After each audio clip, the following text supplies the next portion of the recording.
Kejaksaan Agung telah menetapkan Direktur Utama PT Pertamina Patraniaga, Rifa Siahaan, sebagai tersangka dalam kasus dugaan tata kelola minyak mentah dan produk kilang periode 2018-2023 bersama 3 petinggi Pertamina lain dan 3 pengusaha swasta.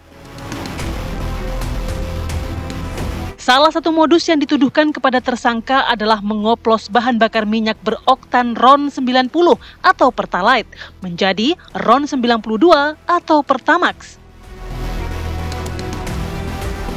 Hasil oplosan tersebut kemudian dijual dengan harga Pertamax yang mengakibatkan kerugian negara hingga 193,7 triliun rupiah. Sejumlah anggota Komisi 12 DPR mencecar pihak Pertamina Patraniaga mengenai isu oplosan BBM Pertalite dan Pertamax tersebut. PLT Dirut Pertamina Patraniaga, Mars Ega Legowo Putra, mengungkapkan tidak ada perubahan RON pada BBM yang diterima dari terminal. Mars Ega juga menyatakan pihaknya bekerja sama dengan Kementerian Perdagangan dan Bareskrim Polri untuk melakukan sidak di SPBU. Tim TV One mengabarkan.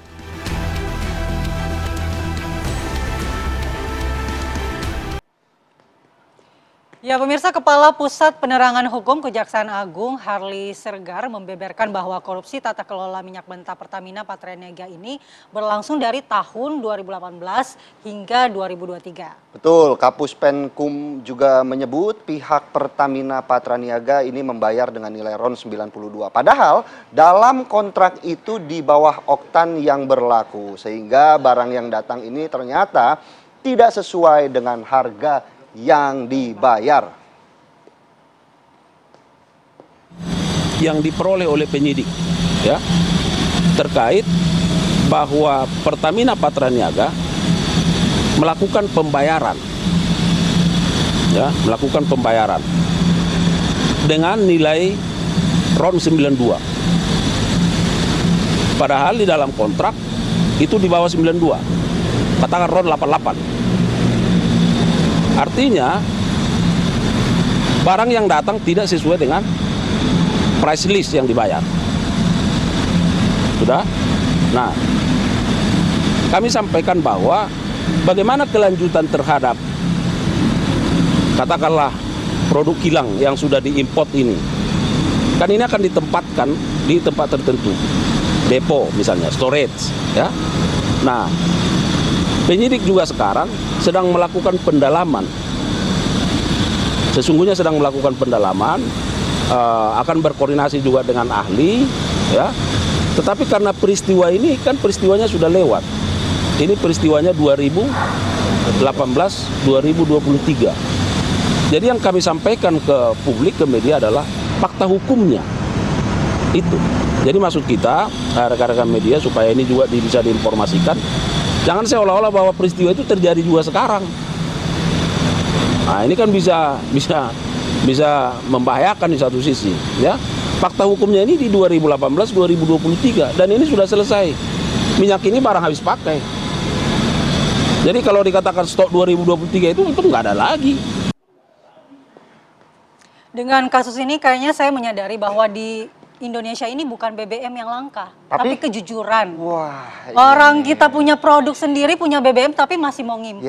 Impornya juga katanya RON 92, tapi ternyata RON 90. Betul, makanya ini juga menjadi heboh begitu ya, karena walaupun dibilang ini di tahun 2018 sampai 2023, berarti tetap saja pembelian RON 92 yang datang ini adalah Pertalite. Artinya apakah kemudian di 5 tahun tersebut konsumen juga mengalami kerugian bagi yang membeli Pertamax? Begitu, Andi Kumala. Kita mau membahas ini dengan narasumber yang sudah ada di studio.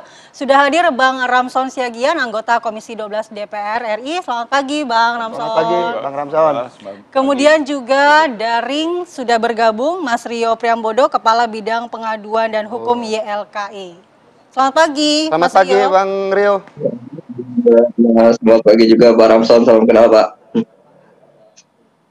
Baik, kita juga sebenarnya di pagi hari ini sudah berupaya begitu ya untuk mengundang dari pihak Pertamina, walaupun memang belum bisa hadir untuk supaya membahas. Untuk mengklarifikasi Betul. Dan untuk itu kita langsung saja kita ke Bang Ramson yang kemarin sudah ikut ya Bang ya, menggelar rapat RDP.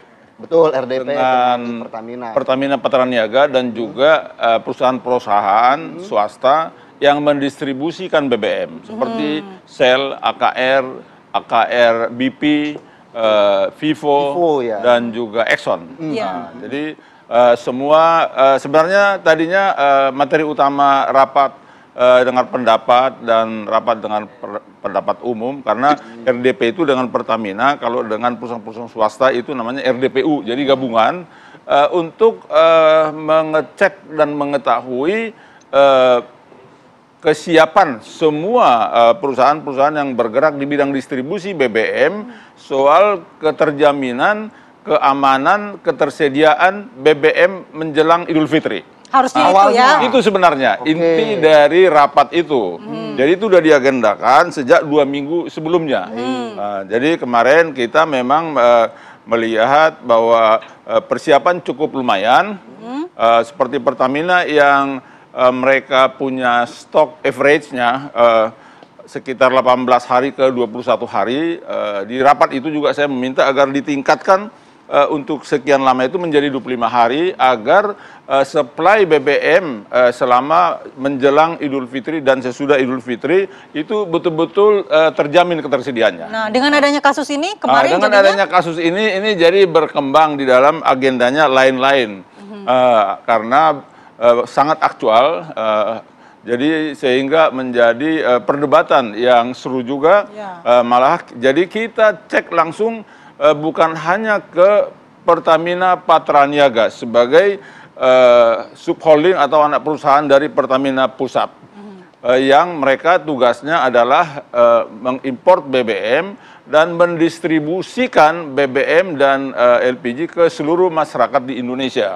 Kita menanyakan persoalan bukan persoalan hukum yang kita tanyakan, karena itu tupoksinya penegak hukum, tapi isu yang berkembang mengenai bahwa RON 90 di blending menjadi istilahnya apa ya, menjadi RON 92. Jadi kita semua Komisi 12 DPR RI mempertanyakan juga ke Pertamina Patraniaga, tetapi bukan hanya Pertamina Patraniaga, juga ke perusahaan-perusahaan lain yang poinnya bahwa Pertamina Patraniaga membeli mengimport sekarang ini ya. Kalau yang kasus hukum itu kan sampai 2023.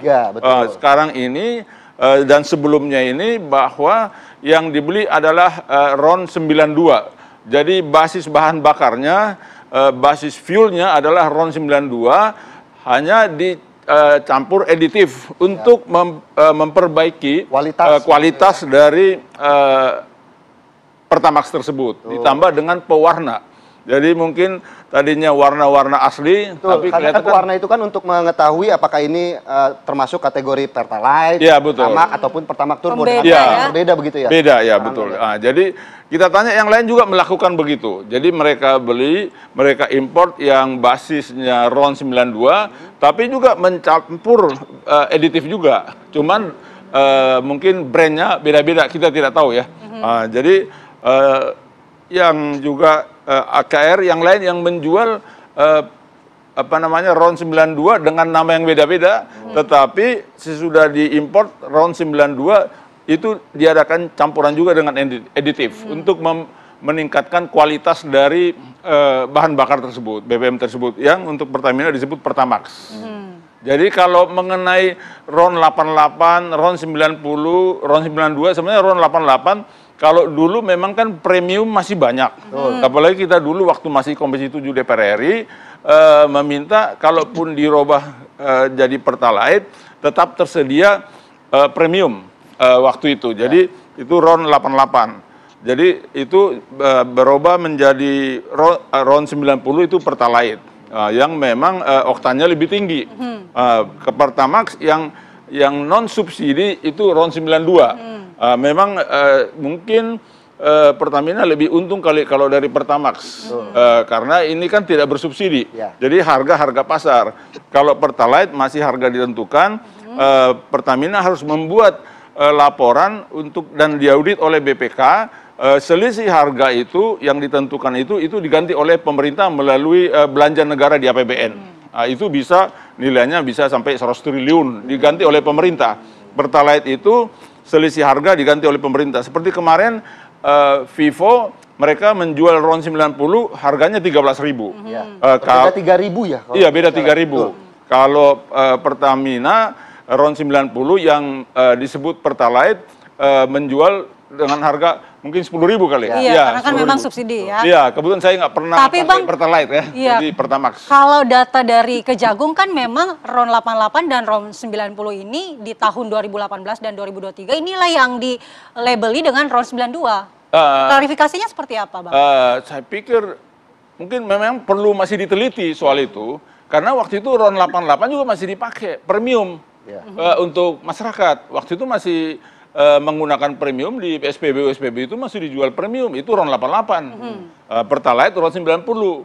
Jadi apa itu, ya itu urusan harus diselidiki dulu, betul-betul serius soal itu. Tapi kalau soal misalnya di pembukuan itu tugas penegak hukum. Apa misalnya dibeli RON 90 dibukukan 92 itu masih kita harus diteliti lebih lanjut begitu ya. Itu tupoksinya penegak hukum melihat pembukuannya. Kalau itu pembukuannya kan berarti kan ada selisih harga. Jelas kalau diimport RON 88, RON 90, RON 92 jelas beda harga. Baik. Ya. Bang Ramson, terima kasih. Mungkin saya mau ke Bang Rio bahwa ini sejauh ini di sekarang ini yang berkembang adalah tenang aja, tidak ada perbedaan antara pembelian RON 92 yang ternyata di dalamnya ini adalah RON 90. Mungkin ada tanggapannya sebagai pelindung konsumen seperti apa, Bang Rio? Iya, terima kasih, Pak. Jadi sebenarnya ini informasinya simpang siur, dan juga ada yang bilang ini yang 92, ada yang 90 dan sebagainya. Sehingga itu informasi itu ini menjadi simpang siur bagi konsumen, bagi kami sebagai konsumen ini menjadi simpang siur. Nah, tentunya informasi ini harus clear. Nah, informasi yang clear ini bukan cuma disampaikan dengan kata-kata, tapi juga harus didukung oleh data. Data itu siapa yang mengawasi itu, siapa yang menguji lab gitu. Nah, siapa yang pengawasannya? Oke, itu di Dirjen Migas misalkan itu. Nah, Dirjen Migas atau Kementerian SDM itu harus buka suara soal ini. Kalau rentang 2018-2023, nah itu bagaimana hasil uji labnya, sesuai atau tidak. Sehingga ini kita tidak berdebat dengan asumsi atau kata-kata, tapi juga dibutuhkan data. Sehingga masyarakat sendiri yang pengguna pertama khususnya itu tidak semacam ya miskomunikasi atau semacam khawatir dan sebagainya. Karena ini bukan cuma setahun 2 tahun, tapi ternyata 5 tahun gitu. Dampaknya juga sangat panjang. Nah, itu yang ditunggu-tunggu oleh konsumen. Sebenarnya bagaimana hasil uji lab di tahun 2018 sampai 2023? Kok bisa? Misalkan kalau benar terjadi, kok bisa ternyata seperti itu?